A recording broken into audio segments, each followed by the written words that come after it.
دیکھیں ہمیں یہ پچھلے سال یہ کہا گیا سابق وزیر اعظم کی طرف سے، چیئرمین تحریک انصاف کی طرف سے، کہ ان کی حکومت کو اس لیے ہٹایا گیا کیونکہ وہ پاکستان کو معاشی خود مختاری کی طرف لے جا رہے تھے، اور پھر ان کے خلاف ایک غیر ملکی سازش ہوئی۔ پھر جب اس پہ ایک سائفر کا ایشو آیا اور سائفر کی جب تحقیقات شروع ہوئی تو تحریک انصاف نے خود ہی لاہور ہائی کورٹ میں درخواست دائر کر دی کہ ان تحقیقات کو روک دیا جائے۔ آج وفاقی حکومت نے اس درخواست کے خلاف ایک متفرق درخواست دائر کر دیا۔ میں آپ سے پوچھنا یہ چاہتا ہوں کہ اگر پاکستان تحریک انصاف کی حکومت کے خلاف واقعی ایک غیر ملکی سازش ہوئی اور اس پہ جو سائفر ہے اس پہ اگر تحقیقات ہو رہی ہیں تو آپ ان تحقیقات کو روکنے کے لیے عدالتوں میں درخواستیں کیوں دائر کر رہے ہیں؟ میر صاحب میں اس کا عرض کروں، یہ ابھی کا نہیں ہے، یہ دسمبر 2022 سے چلا آ رہا ہے۔ ایک نوٹس آیا ہوا تھا، سمن FIA نے کر دیا تھا، انہوں نے اپنے طرف سے ایک انکوائری شروع کر لی کہ ہم سائفر کو دیکھ رہے ہیں، اور یہ اس وقت شروع کر دیا تھا جب کچھ آڈیو لیکس آئی تھی۔ اس پہ PTI کا کہنا یہی ہے کہ دیکھیں ہم اپلیکیشن بھی سبمٹ کر چکے ہیں سپریم کورٹ میں کہ آپ اس پہ فل فلیج انکوائری کریں۔ سائفر کا ہونا ایک حقیقت ہے، ریالٹی ایڈمیٹڈ ہے۔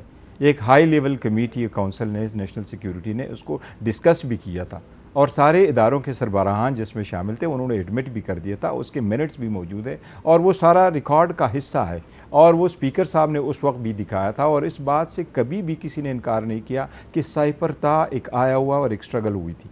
جہاں تک اس بات کا تعلق ہے کہ انکوائری کیوں کرے، آپ FIA کی کام شروع کریں۔ آپ اس کو دیکھ لیں، جب فارن فنڈنگ کا کیس آیا FIA نے پورے پاکستان میں انکوائریاں شروع کر دی۔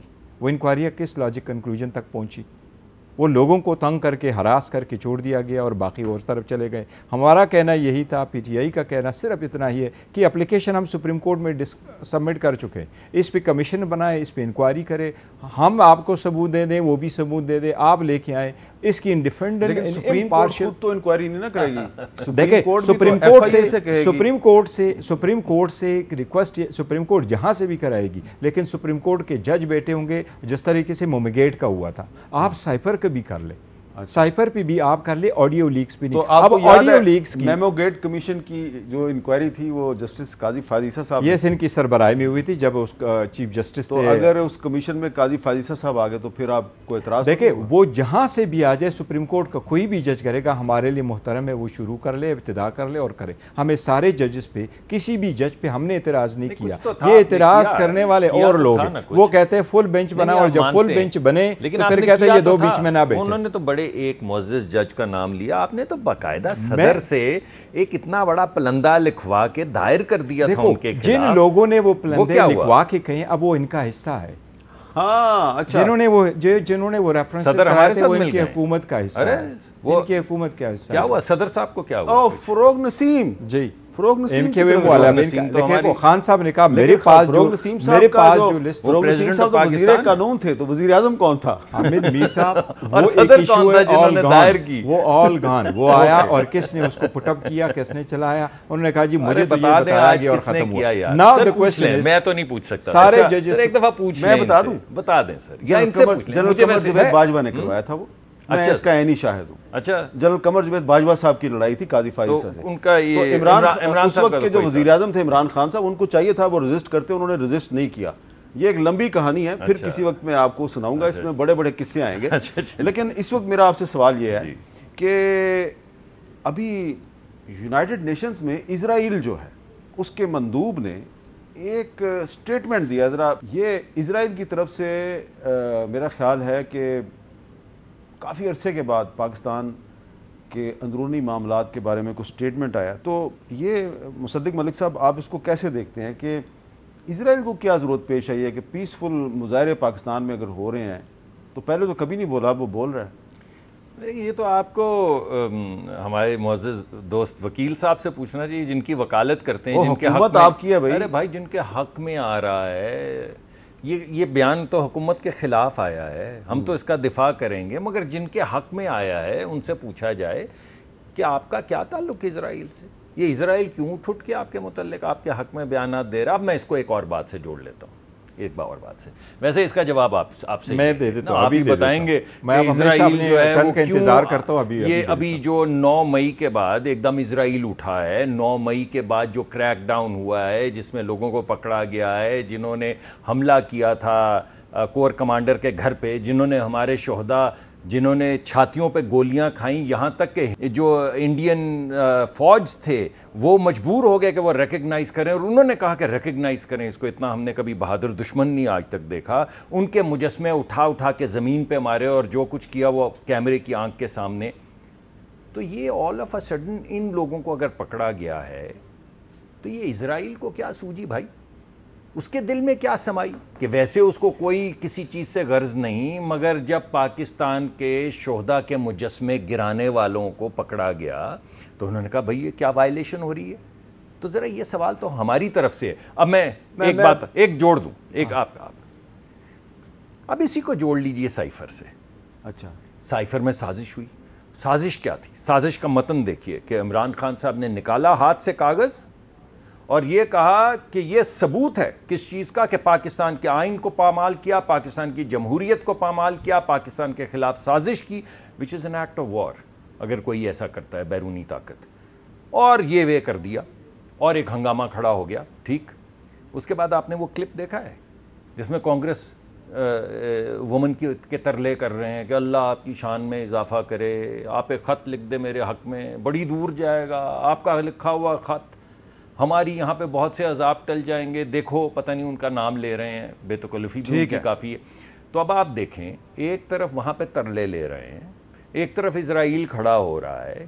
کھڑا کن کے خلاف ہو رہا ہے؟ ان لوگوں، کن کے حق میں؟ وہ لوگ جنہوں نے اس ملک میں 9 مئی کو کوئی چیز ایسی نہیں چھوڑی جو قانون اور آئین کی حد میں آتی ہو، کوئی ادارہ نہیں چھوڑا، کوئی شخص نہیں چھوڑا، کوئی عمارت نہیں چھوڑی۔ 2 مہینے ہو گئے ہیں 9 مئی کو، ٹھیک ہے، دو مہینے ہو گئے ہیں، ابھی تک کوئی مبینہ ماسٹر مائنڈ نہ گرفتار ہوا ہے، نہ اس کو سزا ملی ہے، نہ ہی کوئی جو اس کا مرکزی کردار ہے اس کے خلاف کہیں کسی عدالت میں کوئی پروسیڈنگ شروع ہوئی ہے۔ مشتاق صاحب، آپ اس کو کیسے دیکھیں گے جو اسرائیل کا بیان ہے؟ میں تھوڑا سا اس کو ایک جیسے کہہ سکتے ہیں کہ اسے ایک پولیٹیکل اینک سے ایک الگ انداز سے میں بات کرنا چاہتا ہوں۔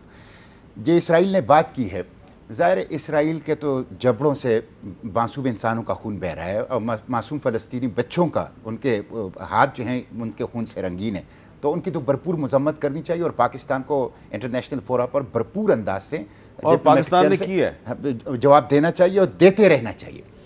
لیکن میں کہتا ہوں ابھی چند دن پہلے 4-5 پاکستانی گرفتار ہوئے جنہوں نے اسرائیل میں 7 سال گزارے تھے۔ ایک تو ہمیں وہ وہاں سے پیسے بھیجتے تھے، وہ پیسے بھیجتے تھے، نمبر 1۔ دوسری بات یہ ہے کہ اس سے پہلے ایک خبر آئی تھی، ایک NGO ہے اسرائیلی شراکا، اس میں امریکن پاکستانی وہ اسرائیل گئے تھے ابراہم ایکارڈ کے تناظر میں مسلم ممالک اسپیشلی پاکستان میں ایڈوکیسی کے لیے۔ اس کے اوپر میں نے ٹویٹ کیا، مجھے امریکہ میں پتہ چلا کہ اس میں 18 گریڈ کا ایک پاکستانی تھا افسر، شراکا کے اس NGO نے جو تل ابیب بلایا تھا، اس میں امریکن مسلم کے ساتھ کچھ پاکستانی افسر بھی تھے، پاکستانی افسر۔ اب یہ ایسی چیزیں ہیں، میں نے تو واضح طور پر جب میں ابھی عافیہ کے کیس کے سلسلے میں امریکہ گیا تھا، میں نے فیل کیا کہ پاکستان کے اوپر بے انتہا پریشر ہے اسرائیل کے ساتھ تعلقات بنانے اور اسرائیل کے ساتھ کوئی راستہ نکالنے کے لیے۔ اس لیے ہمیں اس کو صرف پولیٹیکل پوائنٹ سکورنگ کے ساتھ نہیں دیکھنا چاہیے، پولیٹیکل اینک سے نہیں دیکھنا چاہیے۔ جو ابھی بات ہوئی ہے اس کا بھی بھرپور جواب دینا چاہیے، مذمت کرنی چاہیے۔ لیکن جو 4-5 پاکستانی گرفتار ہوئے ہیں وہ 7 سال سے وہاں تھے اور FIA کے پاس ہیں، اور جو شراکا نے پاکستان امریکن مسلم کو اگر ہم کچھ پاکستانی کو اگر ہم کچھ نہیں کر سکتے، ان کے پاکستانی پاسپورٹ کے خلاف تو ایکشن لے سکتے ہیں نا، پاکستانی شناختی دستاویز کے خلاف تو ایکشن لے سکتے ہیں نا۔ اور اس کی انویسٹیگیشن ہونی چاہیے کہ کون پاکستانی آفیسرز تھے جو شراکا کے اس پروگرام میں وہ تل ابیب گئے تھے۔ جی، اب آپ میں اس پہ میر صاحب ایک ضرور کرتا ہوں، اس کو مذہبی اور ادر تناظر میں نہیں دیکھنا چاہیے، اس تناظر میں اس کو دیکھو لبرل، اور اس میں دیکھیں کہ کیا پاکستان میں اس وقت ہیومن رائٹس کی وائلیشن ہو رہی یا نہیں۔ کیا یورپ نے کنڈم نہیں کیا؟ کیا امریکہ نے نہیں کیا؟ کیا نان گورنمنٹل آرگنائزیشن نے نہیں کیا؟ کیا یورپ اور ایون اسپیشلی لندن کے وکیلوں کی جو گروپ ہے انہوں نے نہیں کیا؟ ڈاکٹروں نے نہیں کیا؟ جرنلسٹ نے نہیں کیا؟ آپ کیمرہ اٹھا کے دیکھ لیں۔ میں آپ کو بتاؤں، کل میں تھا آسمہ شیرازی کی پروگرام میں آج کے ساتھ، اور میں نے کچھ الفاظ بولے، تو اگر میرے الفاظ میوٹ ہو سکتے ہیں تو پتہ نہیں کس کے الفاظ ہوں گے جو چلیں گے، جبکہ میں کبھی ایسا لفظ تو بولتا نہیں۔ اگر آپ ایسے ڈیموکریسی چاہتے ہیں اور ڈیموکریسی آپ کی ایسی ہو جو اپنے آپ کو نہ سسٹین کرے نہ ڈیفینڈ کرے، اور آپ کہیں کہ ڈیموکریسی اس قسم کی ہے کہ یہ جھنڈا جائے گا اور یہ آواز لگے گی تو ڈیموکریسی ہے. اگر آپ کو یہ فریڈم نہیں ہے تو نہیں ہے. کیا آپ اپنا کیمرہ اٹھا کے گلی کوچوں میں جائیں؟ کیا وہ لوگ جو اس وقت 7-8 مرتبہ جیلوں میں دوبارے ڈالے جا رہے ہیں for a crime they never committed, عورتوں کے ساتھ کیا سلوک کیا جا رہا ہے؟ کیا سلوک اب کیا آپ اسحاق ڈار کے، میں بڑا حیران ہوں کہ کہہ رہے ہیں کیا سلوک کی جاتی. ایک ڈار صاحب کی والدہ کو، 70 سالہ والدہ کو آپ نے پیچھے سے ہاتھ اوڑے، اس کے ساتھ کیا ہوا؟ شیری مزاری کے ساتھ کیا ہوا؟ وہ اسحاق ڈار نہیں ہے، اس کے نام عثمان ڈار صاحب. عثمان ڈار کی میں کہہ رہا ہوں کتنی ان کی والدہ کے گھر آپ گئے. آپ نے تو چادر چار دیواری کے اصول ختم کر لیے، آپ نے تو اسلامی اصول ختم کر لیے. اب کب تک 9 مئی کے پیچھے چھپیں گے؟ آ جائے ڈیموکریسی کے لیے. Let's make good for this country, for the اچھا.